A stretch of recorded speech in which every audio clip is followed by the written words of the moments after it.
If you had a choice between your parents or your telephone, you had to get rid of one. Which would you want to get rid of? My parents? Oh my God. It's telephone. It's an addiction. I have a friend, and Mike Sims, he stopped looking at television for a year, and he became a millionaire.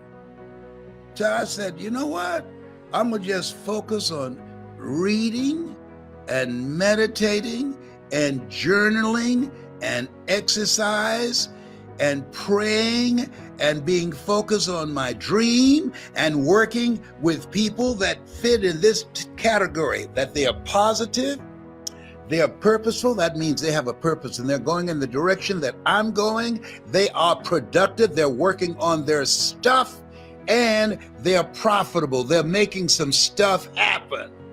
There's some time, these blessings that God has granted us, we are to make something happen. We've got to create something that shows that this era is the most profitable, most productive, and purpose-driven era in our history because of how we've been blessed, because what God has bestowed upon us. We got a fresh start. And when you have a fresh start, you want to take advantage of that, doing the right thing, being excited about it. I remember Dr. Otis Moss, who was a classmate of Dr. Martin Luther King Jr. He said, blind celebration and empty sentimentality will not keep the dream alive. What is your dream? I remember Dr. Johnny Coleman out of Chicago, and she asked, what is your dream? It said, when is it a man or woman dies? And the answer was, when their dreams die. Some people never had a dream.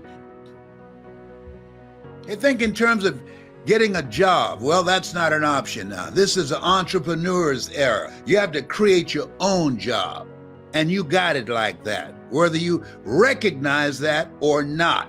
New industries are in you. You were born with greatness in you and dreams in you, the ability in you to do more than you can ever begin to imagine. How do you know these things? Because you've been given authority and dominion over everything on the face of the earth. I got something to back me up with that. Is that right? Yes, the word of God. He doesn't lie. You got it like that. Yeah. That's something. Yeah. I've got to decide to get excited about that. Somebody called me, are you watching the playoff? Watching somebody live their dreams? No, I ain't know playoff what? Excuse me? Are you serious? This is our time. This is your time. I want you to take the time and think about that and reflect on your life. And say, speak, Lord, if you don't know what you're supposed to do next. If you don't know how you're going to take advantage of this time. Say, speak, Lord. Thy servant heareth thee, and he will. He will. He will. Just get still. Go for a walk or go for a drive or just unplug the computer, to turn it off and turn your phone off and just get still and create an opening in your thoughts. Don't worry about anything. Just be open. Just ask, speak to me, talk to me. I got a fresh start. Tell me what to do. Lead me. Listen to your heart. Lead me. Where your heart is, there your treasure is also. You are blessed. Thank you, Lord. Lead me. You said you'll never leave me nor forsake me. I need you now. Lead me. Tell me what to do. If I knew what to do, I would not be in this place. Help me interrupt my thinking, hack my brain, and allow me to hear your untarnished and unpolluted guidance. Please, Lord. Please, Lord. Thank you, Father, for this time. We have a fresh start. Your people need to be reminded, including me. I'm in that number. I got up this morning saying, what will I say? I'm speaking to myself. I'm not pointing fingers at anyone, and I'm sharing the conversation that you have put in me. We have a fresh start, a new beginning. There are people who have read history. We have a chance to write history. You have positioned us to do that. Oh, yes, you have. Yes. Thank you for this fresh start. Thank you for the courage to answer the call, the courage to be mindful that you're ordering our steps, the courage to call forth those things that be not as though they were, the courage to stand, the courage to have the faith and to know all is well. We give thanks. We give thanks. And so it is. I saw an interview with Will Smith a little while ago, and he said, greatness is simple. Here's what I believe, and I'm willing to die for it. Yes. When you talk about desire, you talk about hunger, you talk about determination.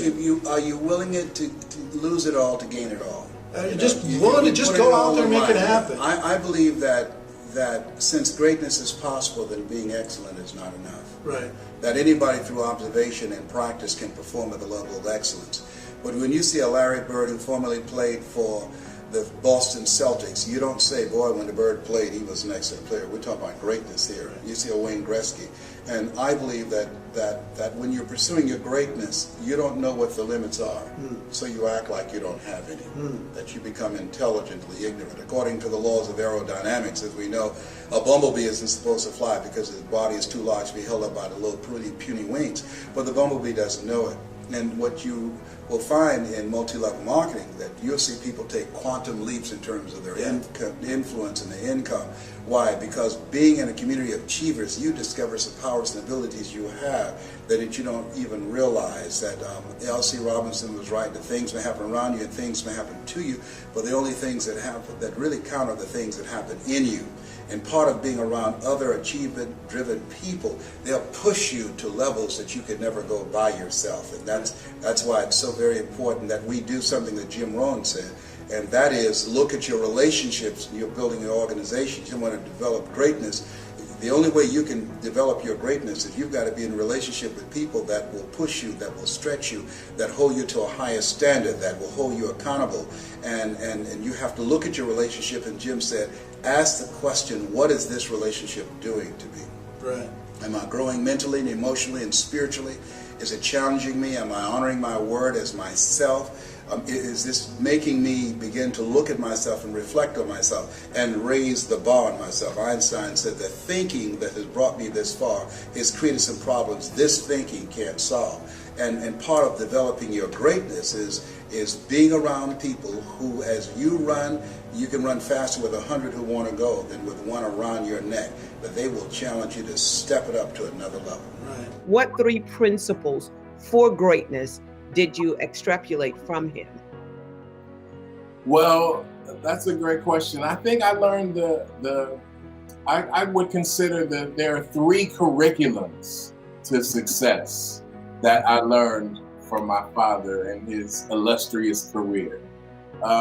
The first curriculum and the first level of success is the dream phase. Okay, the dream phase. For those that are watching from home, just type in dream in your message box. And we've all been there. That's when you're forming the vision. That's when you're figuring out what you're passionate about.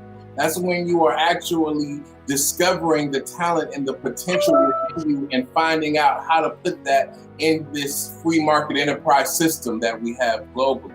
And many people get stuck in the dream phase and they never learn how to turn their dreams into the next phase of greatness, which I consider your destiny phase. Yes.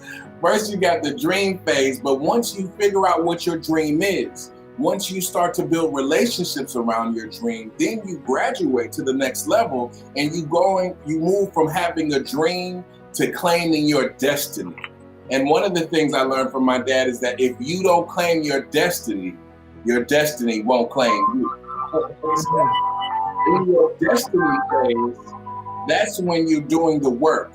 That's when you got the skill sets. That's when you're developing the expertise in order to develop a competitive edge in your industry. So first you have the dream phase. And my dad's book, his first book, Live Your Dreams, and all of his material really designed to get people to dream and to take action on their dreams, right? After you take action, you move yourself to the destiny phase. And many people get bogged down there because they don't graduate to that next level. And after the dream phase and the destiny phase, then you have the dynasty. Dynasty. And I believe the difference between legacy and dynasty, legacy is all about how you want to be remembered. A dynasty is about why you will never be forgotten. Both of you are talking about something that is so vitally important, and that is the whole idea of greatness. And let's talk about the process of greatness. So what hurdles did you overcome to get where you are today? Can I ask that again? What hurdles did you overcome to get where you are today? And we're talking about the process of greatness. The biggest hurdle was the environment. To look around the community where I was born and raised and to have a vision of something beyond there. And not having other children in my age category that had that kind of vision and that kind of dream, wanting to travel and see the world. That's something that I was inspired when I looked at television and I saw I Love Lucy and the Jackie Gleason show and all those television programs. I wanted to travel around the world and see things, which I'm doing now, which I expose my kids to, and they travel. Only 15% of the population ever travel globally. But to remind myself that this is not my rightful place, that I'm not supposed to be poor, and that I'm going to buy my mother a home, and I'm going to get her out of here. A man, my mother raised us, she said, a man provides and protects. I'm old school. I don't believe that a woman should work and pay bills. A man should provide and protect. If she wants to work, that's good. But whatever money you earn, you keep that for yourself. But a man pays the bills. That's the era that I came up in. And provide and protect his family. And so when I turned 18, I sat my mother down. I said, you never have to work again. And I took care of her until she was 89 when she made her transition. And so having the mindset that I am more than a conqueror, not just in lip service, but in how I live my life, that I can control my own personal economy. I can develop the skill set that will allow me to create multiple streams of income and to be my own boss. I will never forget when I quit a job and everybody asked on a job, where are you going? I said, I have no idea, but I'm going away from here. You know, sometimes you have to leap and grow your wings on the way down. I say, give yourself a going away party. Yes, that's right. I did that for a CBS station in LA. I had a big luncheon for them. And they said, what's the occasion? I said, I'm going in another direction. You said, you are kidding. You earning over 6 figures for 3 hours on the air. Why are you leaving? I said, I told you I wanted to do the radio program at home. You said, you want to keep me here and have me under your thumb. I said, I'm not a under your thumb kind of dude. I'm taking myself away from here so I can control my own future. I don't want to give you that kind of power over me. Wow, taking back your personal power. Yes, absolutely. You want to be able to develop yourself so you have walk away money, so that you can walk away. If the environment does not suit you, you can walk away. If you're not earning enough, you can walk away because you know that you can create it again, that you know that you have the ability. You've been given authority and dominion over everything on the face of the earth, including your finances, to create a life that you love and that you're excited about. Helen Keller said life is either a daring adventure or it's boring. And so I live an exciting life. It's great to be me. Yeah. I love that. You know, move away from people that further entrench you into possibility blindness. Move away from a culture and people, and then take back your personal power. I mean, that's so practical. If you've given it away, that means that you have the power to take it back. Take it back and give yourself permission to succeed. The kind of conversation we're having right now, Yeah, people don't get this often. they don't. No, you have always marched to the beat of a different drummer. Henry David Thoreau said, if a man does not keep pace with his companions, perhaps he's listening to the beat of a different drummer. Let him march to the music that he hears, however measured or far apart. You march to the beat of a different drummer. And that's why, as a leader, you impact and then you influence people because you inspire them through your example to raise the bar on themselves. Yes, that's really, really good. That's really, really good. I want to throw out another question. What hurdles will the average person have to overcome? Well, I think that the hurdles that the average person will have to overcome, and the biggest hurdle that I had to overcome, is one and the same. And that is to be coachable. Coachable. Yes, I know. You're shocked right now. I am You're shocked. shocked right now. You know, the Chevrolet, world, Honda, Toyota.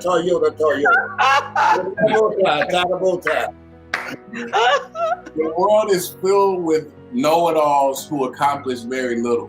and the toughest thing that it is, and I understand it, is to take yourself out of the driver's seat and be led by somebody who's achieved greater results than you. I can't believe I'm here. Okay. You know, After a while, it sinks in, right? Yes. Yeah. So we often have bright ideas that we have, different projects that we're passionate about, but unless you have some strong leadership and a coach who can guide you through some things that you might not have seen or been able to anticipate, then you're not going to make it as far as you could. Many people are struggling as solopreneurs because they don't realize the power of teamwork. I'm blessed because I don't just have a dad, a great parent, I'm a part of a great team. And because of the coaching that I received from him at an early age, by the time I was 14, I was earning over $2,500 an hour. I was traveling, spending time on the road, on tour, when most kids were still in school. And that foundation gave me the type of life that when I entered my 20s, and I was doing things that many people did not know were possible, but I knew it was possible because my coach told me it was possible. I didn't believe him at first, but there's a difference between, wanting to be successful and being groomed for greatness. So when you get a coach and you identify a coach who cares about you, who loves you, who can see your potential when you might see your limitations, then you're able to outperform your greatest dreams. Yes, and provides the enough pressure and tension between who you are and who you have the potential to be, and helps you to raise the bar on your own expectations. That's really, really good. And then you talked about the whole idea of a team. Someone once said you go as far as the 5 people closest to you. I say that they become your prophets. And you don't go as far as your dream, you go as far as your team. And I'm only rephrasing in sound bites what you just said. That's really fantastic. Yes. So I heard a person that said their definition of hell is on your last day on earth, the person you are meets the person you could have become. my gosh, my gosh. Okay. That's a good quote. Whoa. And so we should take, part of the process I'm gonna use that. is not running around trying to meet everybody else, but spending enough time being introduced to your greater self, because your future self is going to thank you. Yes. Yeah. And your coach, your mentors, they can see your future self. Mm-hmm, mm-hmm. And one of the quotes that my dad says, which I love, which is true. Sometimes you have to believe in someone else's belief in you until yours kicks in. Oh, I like that. Because sometimes we're blinded, aren't we? Yes, we are. And the thing about John Wesley, I learned so many things from him. Pivotal points of my life. He helped me to begin to believe in myself. And I was first diagnosed with cancer. And how old were you at the time you came to me? I was about 14. He's 14. He came in the room. He said, "Dad, are you going to die?" I said, "We're all going to die one day." And he said, "No, but I want to know, is this cancer going to kill you?" I said, "Well, why are you asking me that?" He said, "You're in this room. I don't hear any motivational messages being played. The shit down. It's dark in here. Where's my dad? Is this going to kill you, or are you going to fight?" I said, "I'm going to fight." What made you do that? I just miss my dad. And when most people don't realize, when there's like a diagnosis, like a cancer, for one person, the whole family is affected. And the whole family is impacted. And I wasn't ready to lose you. And I'm happy that you fought. I'm happy that you reinvented yourself and developed different habits and started to get all the expertise about the diagnosis so that you could still be here today. Yeah, he's Defying the odds every day. Yes. He stopped letting the shade stuff and said, "You need to listen to something. You need to put some positive stuff in your head." And so I followed his directions. I believe you're never too old to learn, and you're never too young to teach. So here's my message to you. Then I know when I look at my life, reflecting on my life, 77 years on the planet, and just discovered my birth parents, that life is full of surprises. Full of surprises. And you have built-in greatness. You have power, authority, and dominion over anything that life throws at you. Katie, in a book called Lessons in Truth, says the primary cause of man's suffering is forgetfulness. We've forgotten who we are. Being in a culture where you're marginalized, where you're depressed, where you are oppressed, where you are denied and demonized and dismissed. All of that affects your mind. And when you put on top of that all the other things that we don't even know about and things that we know about, and then the coronavirus, come on, that just breathing some of the wrong air can get you out of here. There's a different space. That's why I'm not going anywhere. I'm not coming out the house till 2027.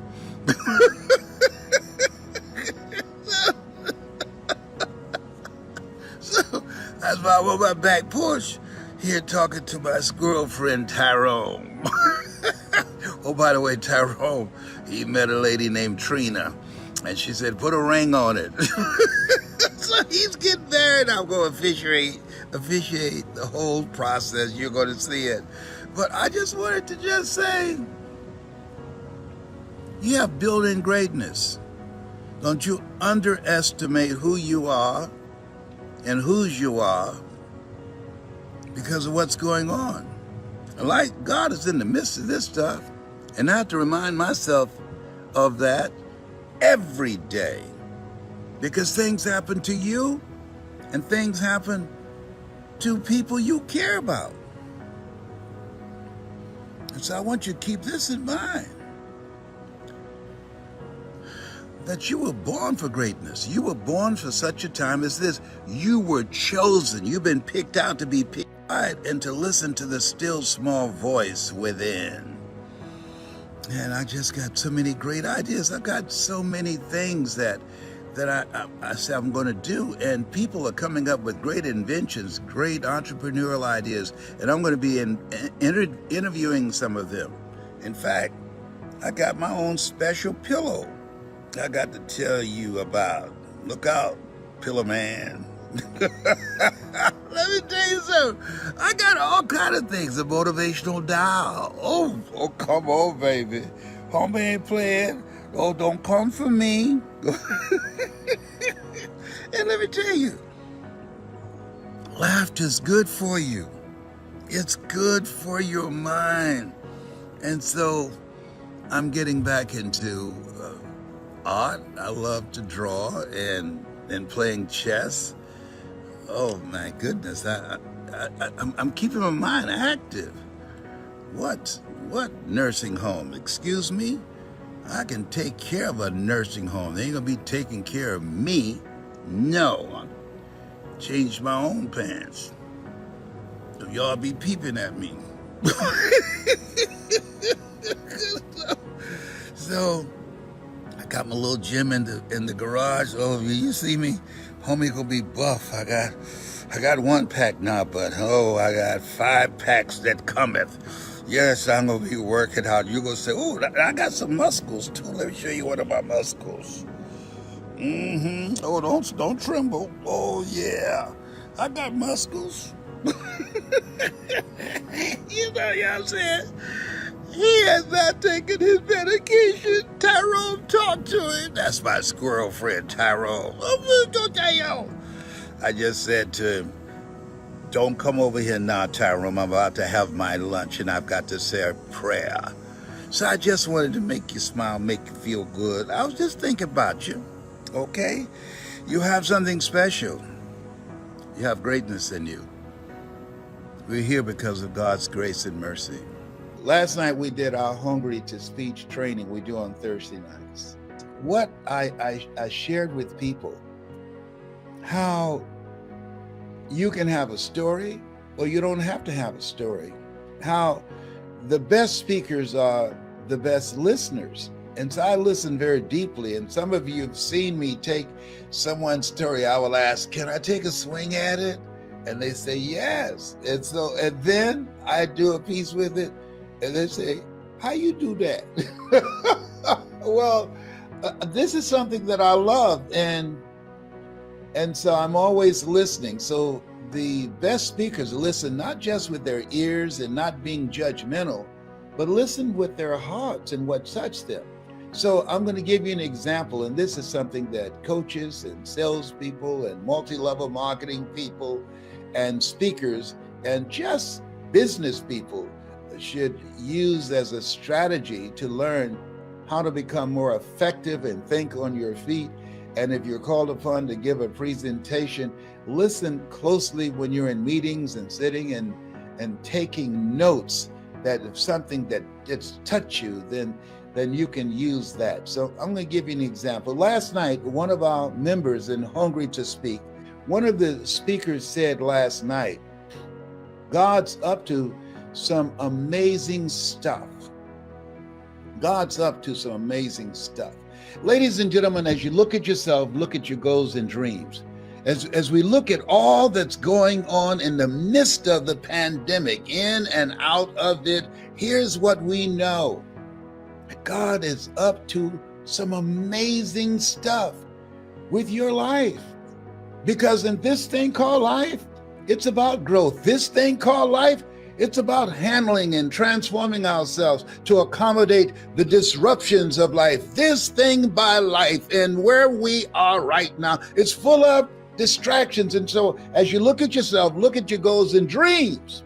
What's most important is just keep focused and allowing yourself to be fueled by your faith. My son John Leslie said that your faith is a down payment on your future. Come on, somebody. Yes, your faith is a down payment on your future. Focus on your faith, not your problems. Focus on your faith, not your bills. Focus on keeping yourself strong, living yourself and living from the inside out. Because the problems and challenges, they will always be there. Dimples was right when he had that song. If it ain't one thing, it's another. That's absolutely true. If it ain't one thing, it's another. That's a part of life.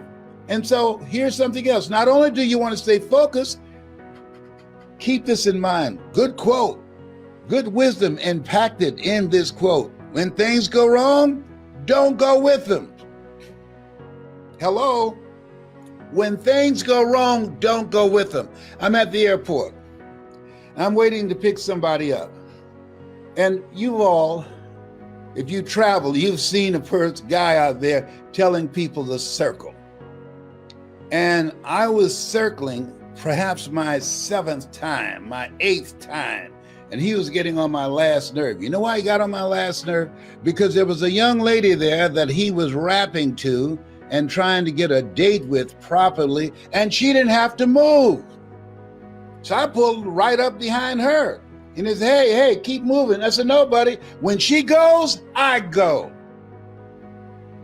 And I got out of my car and told him. I said, hey, I don't have any problem with you rapping to this lady here, but don't let me run all my gas out while you here trying to get your game on. And so he called for backup. I said, you can call anybody you want to call. Okay. And fortunately, God looks out for babies and fools. The lady walked out. She said, Mr. Brown? I said, yes, ma'am. She said, trouble is easy to get into and hard to get out of. Get back in your car and circle. I said, yes, ma'am. It's good to have someone that can disrupt your thinking, that can check you on your stuff. And what she was reminding me of, nobody knows him. And I'm up here arguing with this guy. He's got backup.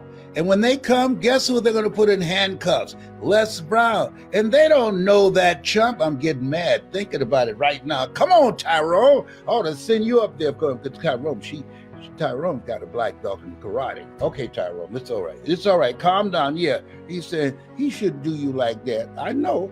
He didn't need to know that you just made me Brown's baby boy. I know. Calm down, Tyrone. Just jump up and down doing flips right now. So at any rate, there are things that's going to happen. Sometimes people will snap on you. I'm on the elevator at Emory Hospital, and they clearly, that you can only have 4 people on there at a time. And then there's a guy going to run and jump on there to be the 5th person. I said, excuse me, sir. You see these spots here? This is 1 there, 2, 3, 4. You're not supposed to be in the middle of us. We don't know you. He looked at us and waved his hand. And I'm looking at him. And I'm saying to myself, you about to make me lose my mind up in here. And he's one of those people that aggravate me who wear their mask beneath their nose. Mask beneath their nose. Then he had to sneeze and he pulls me. Now, there was a time when people sneeze, you would say, God bless you. But now, let me get but I'm on the elevator. I can't get off. I said, hey, homie. I said, listen to me. You don't know me like that. I don't need to be in here breathing your sneeze. You better pull that up. Do you hear me? And he pulled it up real quick. because I was about to give him a touch up in there, up in there. So in this place where we are, it's a special time. What are the talents? What are the abilities? What are the skills? What are the ideas that you can be working on right now in and out of the pandemic that can change your life? See, a lot of people are caught up in the distractions. A lot of people spend all kind of TV time and internet time watching old fights and sporting events. But this is no time to be a fan. This is no time to be a spectator. Listen to me. Listen to me. You have something special. You have greatness in you. And I believe that we all have built-in greatness. But most people don't take the time to focus, to put in the effort and the time to develop that greatness, to discover that greatness. I'm going through an experience right now. I'm reeling. Here I am, 76. God is full of surprises. And I just laid eyes on my birth mother and father, who were born in Gainesville, Georgia. Just laid eyes on them, saw the picture. And I met two brothers I have that I did not know, and a sister. And when we met, we were looking at each other, and they all said, and I can hear them, "He acts just like Mama." My birth mother was Dorothy Bell Rucker, and her mother, my grandmother, Beulah Rucker. They have the Rucker Museum, and they both were motivational speakers. Come on now. And people say, well, it's in his DNA. What about my three brothers? Know the difference? I focused on this. I developed this. I spent time doing this. See, we all have built-in greatness. And if you don't focus, if you don't put in the effort, if you don't work it, it doesn't work if you don't work it. And they have chosen their path, and that's wonderful. And I say to you, when I was spending a day with Maya Angelou, she said, it aggravates me when people say that I'm a natural communicator. Show me a natural heart surgeon. They are trained. And she's right. This time where we are, God is up to some amazing stuff. This time where we are, there's a reckoning going on. This time where we are, things are being exposed. The sheet, the curtain is being pulled back. This time where we are, we're seeing the rawness and the realness of where we are and what we've been dealing with. And it's going to take everything in you. You got to be hungry. It's going to take everything in you. Take no prisoners. So this place, God is up to some amazing stuff. And if you have this kind of mindset, that you are a miracle child, there are things that God is going to do through you, for you, as you, and have this mindset. Even if you don't have two pennies to rub together, have this mindset. Even if you're going through foreclosure, I've been through that. Even if you've had your car repossessed, they repossessed my car at my cousin's house and his car at my house. You know, I learned a long time ago, to get back on your feet, all you have to do is miss 3 car payments. Oh, behave, hello. So listen, all that, it doesn't mean anything. What matters most, not what happens to you, but what happens in you. I was talking to Vanny last night, and sometimes you think you're going through some stuff and you hear other people's story. You say, you know what? I'm good. Vanny talked last night, and she talked about a family moving here from her country. And they used to get up at night with flashlights and look for night crawlers. Night crawlers, worms. Look for worms for several hours. and put them in a can and sell them for $10 a can for people to go fishing for bait.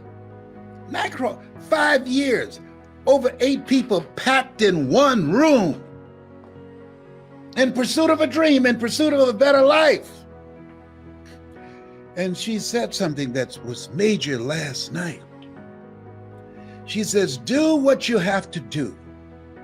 Do what you have to do to reach your goal, to reach your dream, to change your life. Do what you have to do.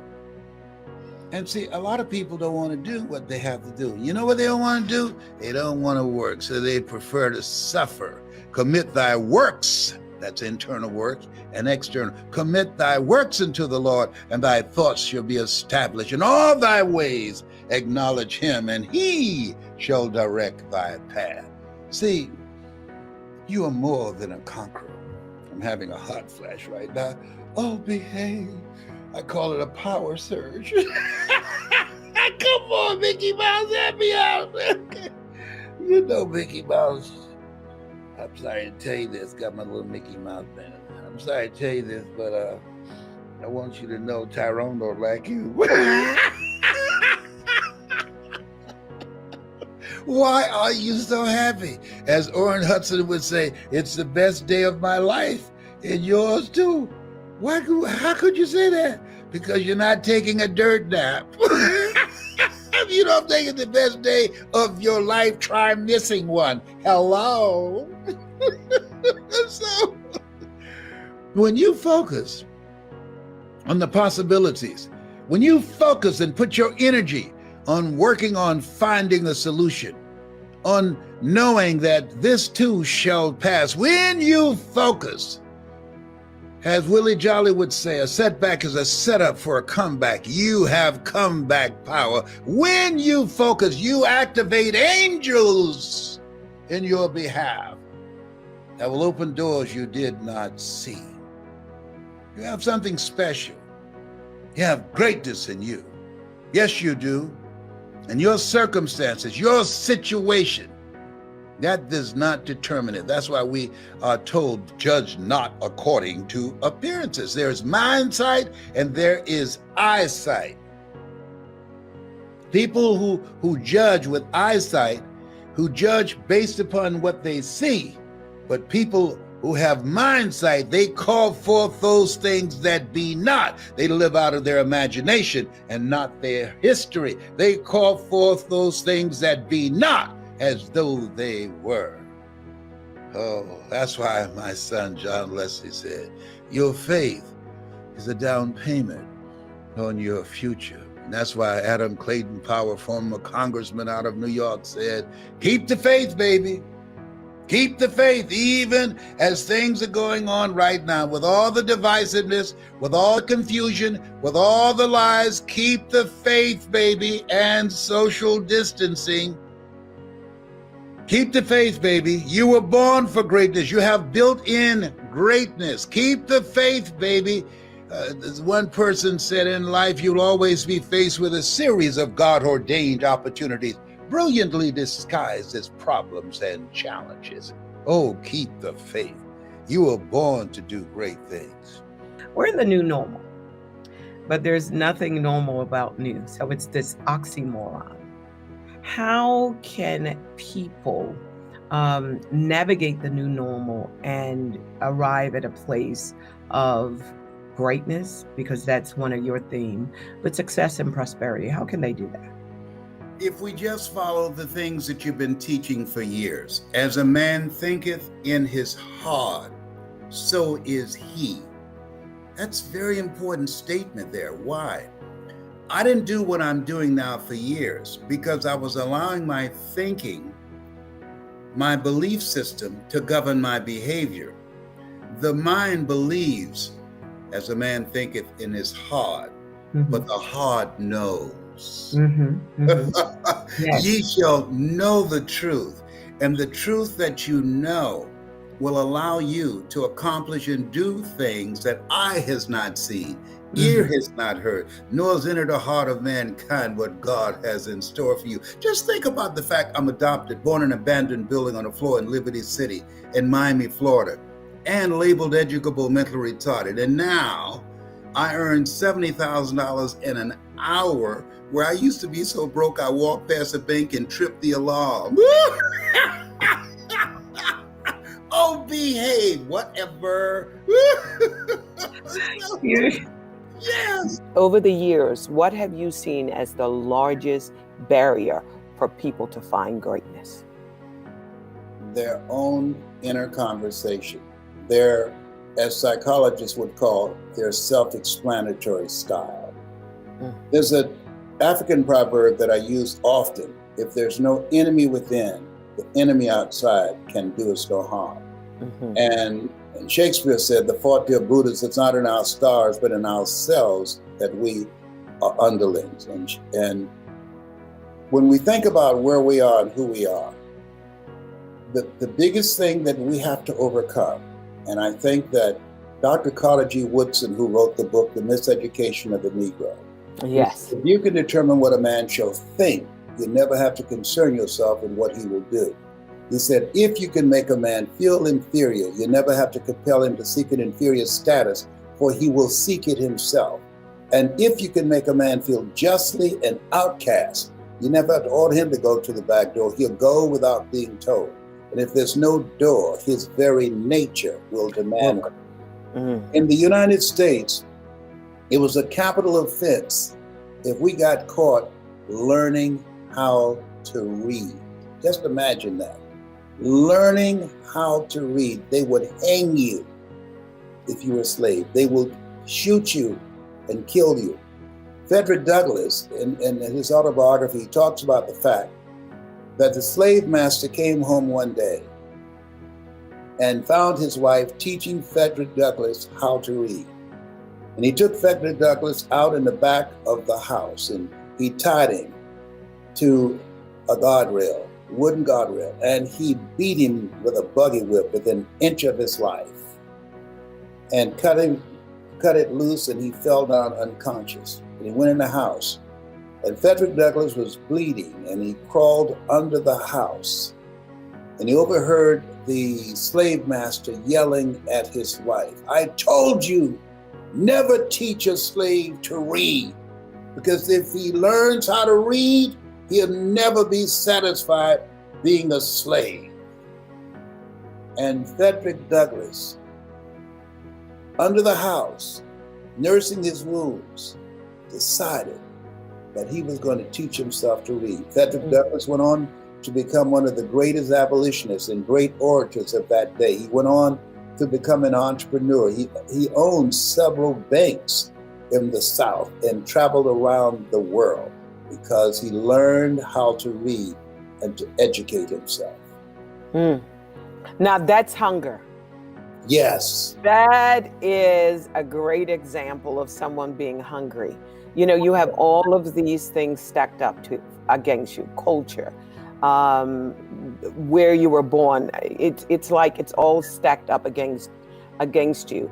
And life is not a puzzle. To me, it's a mosaic, because a puzzle is a finished picture that has been deliberately cut but meant to be put together.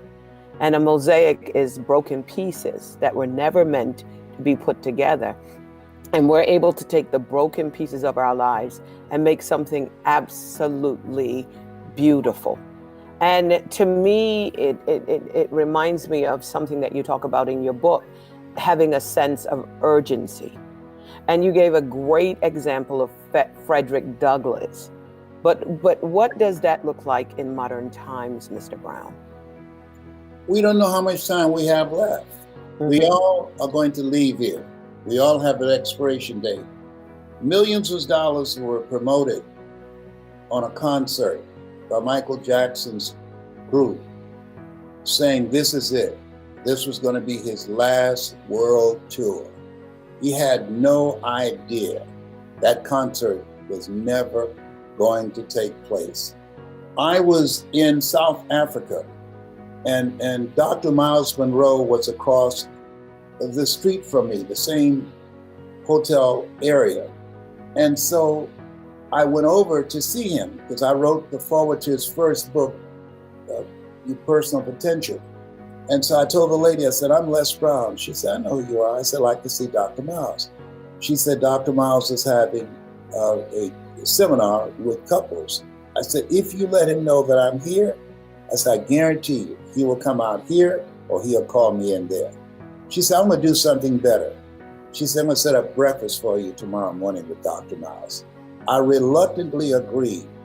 And I know all of us have had moments in ourselves when we say, boy, if I had just listened to my first mind, because I wanted to press her on that. I wanted to see him then. But I said, okay. Went down early the next morning. She came down. She said, oh, I'm so sorry. He's already gone. 2 weeks later, I get a phone call. Dr. Miles was killed in a plane crash. I was at a table in Caesar's Palace. Gladys Knight and I were married at the time. And I heard Frank Sinatra say to a young man, live each day as if it were your last, because one day it will be.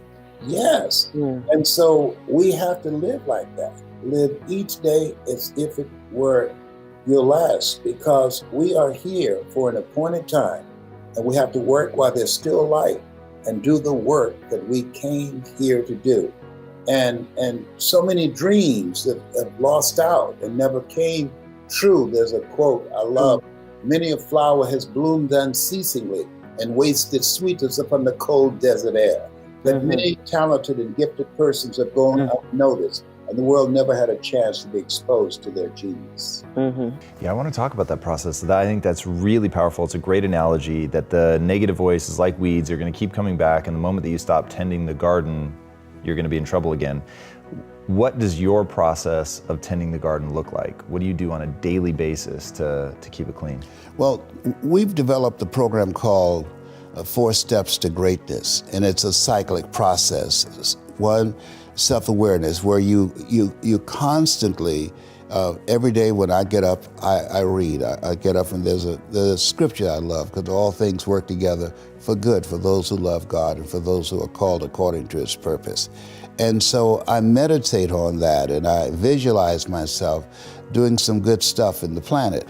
The next step is not only self-awareness, but the next thing is self-approval, that you have to have a program that will increase your sense of self, reading, doing good work, volunteering, constantly looking for ways in which you can improve all the dimensions of your life, being a better father, being a better husband, a wife, or being a better person, because we want to have a holistic approach to life. Because if your achievements outgrow your sense of self, you will unconsciously engage in self-destructive behavior. And we're witnessing that now on a national level. I have a question for you. How to unleash our greatness? It is a great question. So how can we help people to do that? I think that the people that are discovering how to unleash their greatness are people who have the mental resiliency and the courage to face failure, that you will fail your way to greatness. That most people allow their fear of failure, 80%, allow their fear of failure to outweigh their desire to succeed. When you're willing to fail again and again and again, when you make up your mind to become unstoppable, when you make up your mind to become a no matter what person, then that will then give birth to a part of yourself that you don't know right now. And maintaining a spirit of optimism and challenging yourself and learning from your mistakes. Understand that the setback is a setup for a comeback. You have comeback power. As a friend of mine named Willie Jolly would say, that the things that you experience when you win. I used to be a state legislator in Columbus, Ohio. When I won a debate and got legislation passed, I won because of what I knew. When I lost a debate, I lost because of what I didn't know. And so now I had to go back to the drawing board and study harder to come back again and to challenge my opposition. Yeah, it's amazing. And I would love to know, because you mentioned courage. according to you, can we develop that? Can we develop? Yes, our courage can be developed, absolutely. And there are things that will help you to do that by putting yourself in uncomfortable situations. Sometimes life will force you to become courageous. And so it's there that most of us don't develop our courage muscle. Case in point, that I've had the challenge, and I'm watching my languaging, of dealing with the fear of claustrophobia, of being closed in. And I had to have an MRI. And so I'd never had one before. So the first time I came, they had about 4 or 5 females in the room. They said, "Are you afraid?" When they opened the door, I looked at them and said, "No." I was terrified. But I developed my courage. But the first time they closed the door, I started knocking and said, "Hey, let me out, let me out." And then I had to call a friend of mine to calm me down. And he said, "Les," he said, "cancer is a thief. Let them find it before it becomes a murderer." He said, "Focus on the outcome, not on the process." And so the way that I handle fear is I don't focus on what is it that's terrorizing me. I focus on what is it I want to accomplish. And I see myself achieving the victory. I see myself living from the dream, living from that place that I'm reaching for in my mind. Einstein said the imagination is the preview of what's to come. And so we can bypass the things that will cause us to be afraid by looking at and being focused singly on the things that we're going for. Yes. And I would like to have your point of view about something. When people are setting up big goals, sometimes they have big fears in doing that. So do you think we have to keep our big goals, or we have to lower the goals, or lower the action, lower the comfort zone? We're living in an incredible time that there's nothing that we can't do. Yeah. We're living in a time where we have, in our lifetime, seen someone go from prisoner to president of a country in South Africa, Nelson Mandela. Yeah. Where President Barack Obama, raised in a single-family household, an African-American male, became the most powerful man in the world. Yeah. So what we know is that anything's possible, and we must challenge ourselves. The only reason that most of us don't accumulate a level of achievement in our lives, one, most people end up aiming low. That's what I did most of my life, that most people fail in life, not because they aim too high and miss. Most people fail in life because they aim too low and hit. And that's what I did. I was a disc jockey. I was very satisfied. I achieved a level of professionalism and mastery in that area. And then someone challenged me and said, "You can do more." And it took him 14 years to convince me to become this person that you now see. This person that you now see, this voice, which I consider my power voice, I had absolutely no idea that this person existed. But there is sometimes in life, someone can take you to a place within yourself where you can never go by yourself. And he saw something in me. And sometimes you have to believe in somebody's belief in you until your belief kicks in. And what do you say to someone who are saying, "Oh, nobody around me are believing in me"? And that's okay. If you have that, that's great. If you don't have it, it's okay. I, for years, read books of people who I didn't know, but I considered them as my personal mentors. I studied Winston Churchill, who said, "The truth is incontrovertible. Malice may attack it, ignorance may deride it, but at the end, there it is." I studied Earl Nightingale, who said, "All of us get in life what we are, not what we want. All of us are self-made, but only the successful will admit it."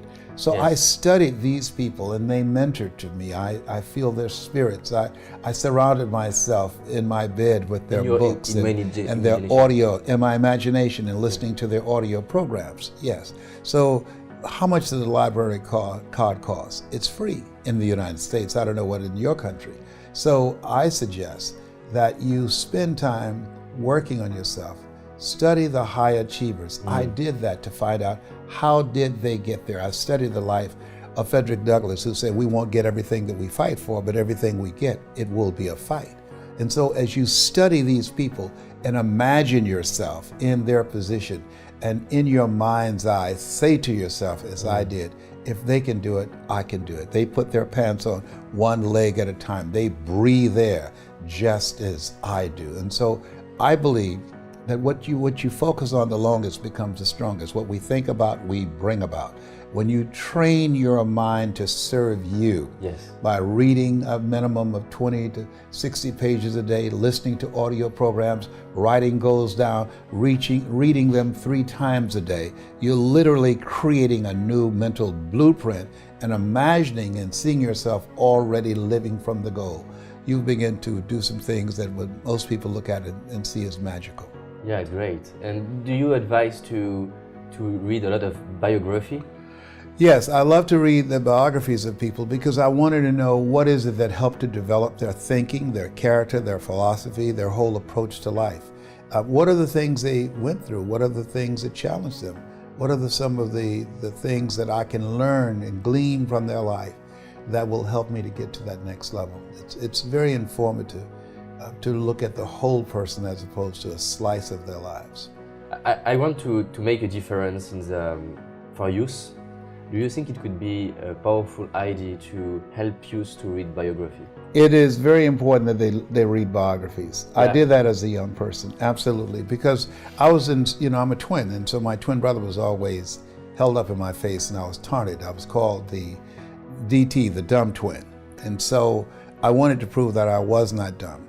It just takes me longer to learn things than most people. And so I read the autobiography of Malcolm X, of Dr. Martin Luther King Jr., Winston Churchill, of people that I admired, of Paul Robeson. And by reading and studying their careers, it gave me some clues. Success leaves clues, and so it gave me some keys to things that would become part of my life that would help me to become successful in the area that I had chosen.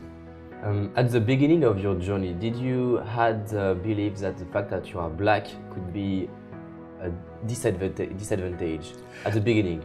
At the beginning, I thought that would be a factor for me. My mentor said, Les, don't focus on your paint job. Focus on where you're going once again. Yeah.